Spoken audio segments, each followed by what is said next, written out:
Yeah, we're here to check out the new resort. Pinapaayos pa kasi. That's good. Good luck with that one. Good luck din sa event mo. Yeah, I'm very excited. I'm sure it's gonna be a blast. I'm so happy nga na nakuha namin yung sponsorship at hindi yung karibal namin. Diana, buti na lang hindi mo naagaw. Magaling ka pa naman. Wow, ulit? Hindi ka pa tapos? Hindi ka nagsasawa, Natasha? Ladies. Ikaw naman. This place is too beautiful for bad vibes. Ang sinasabi ko lang naman na magaling ka when it comes to your projects and kung makapag-react ka naman, parang guilty-guilty ka. Natasha, tama na. Can we just go? Oo, kanina pa dapat.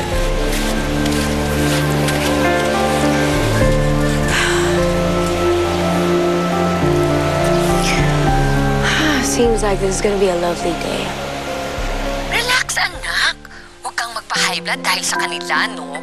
Sayang ang pinag-diamond bill natin kung nakabusangot ka dyan. Eh kasi naman nakakainis si Natasha na yan. Siya talaga may kasalanan ng lahat ng to eh. May pang-asar tuloy sa akin yung nanay niya at saka yung lola niyang pinuno ng kulto nilang mga bruha. Sige na.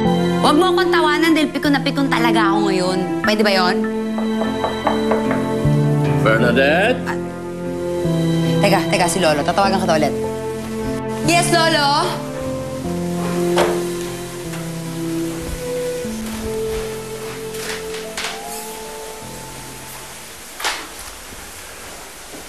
Alam ko nagmamarakolyo ka dahil hindi ka nakasama sa event ng 100 Sexiest. Kaya naisip ko, since it's a weekend, why don't we go out? I'll treat you for lunch. What do you say? Totoo ba yan? Sure. Sige. Okay. Okay? Okay, Lolo. All right. Get dressed. I will. Thank you.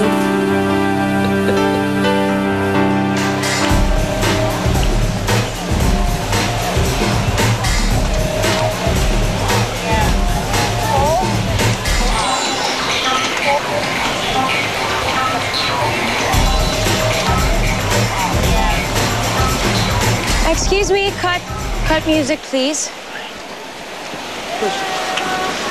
Sierra, come here.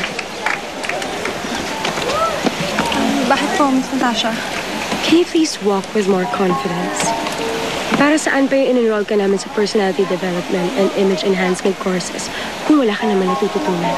I want you to own this show. So get your act together, okay?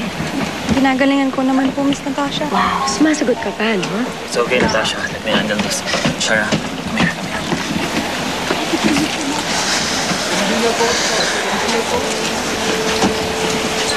Ako naiiyak ka man, wag mo nang ituloy yan. Mamaya makita ka pa ng ibang tao dito, magkaroon pa ng intriga. Paano naman lahat ng gawin ko lagi nilang mali? Shara, don't take it personally. Ilala mo naman si Natasha eh. She wants everything to be perfect. Don't just live up to her expectations. Pag nahigitan mo yon, mas magiging okay kayo. Naintindihan mo? Okay. Tash, pinagbubuntanan mo na naman ng galit si Shara. You know, it's not her fault na nandito si Josh and Diana sa island. Justin, it's not even about that. Girl, I know you all too well. Kung medyo nagsiselos ka, I understand. Diba? Pero my advice is, instead of getting mad, hindi makipagsabayan ka. What are you trying to say? I'm just saying that we are in the beach, right? Show them who and what you've got. Hello, girl, you're Natasha Alcantara. Show off! Kanina ka patahimik ka.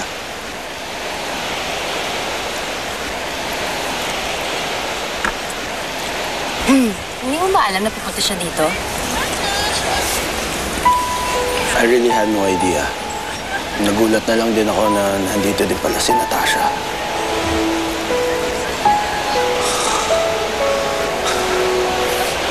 Tawa. Ang cute mo kasi magselos eh. Ano? Okay.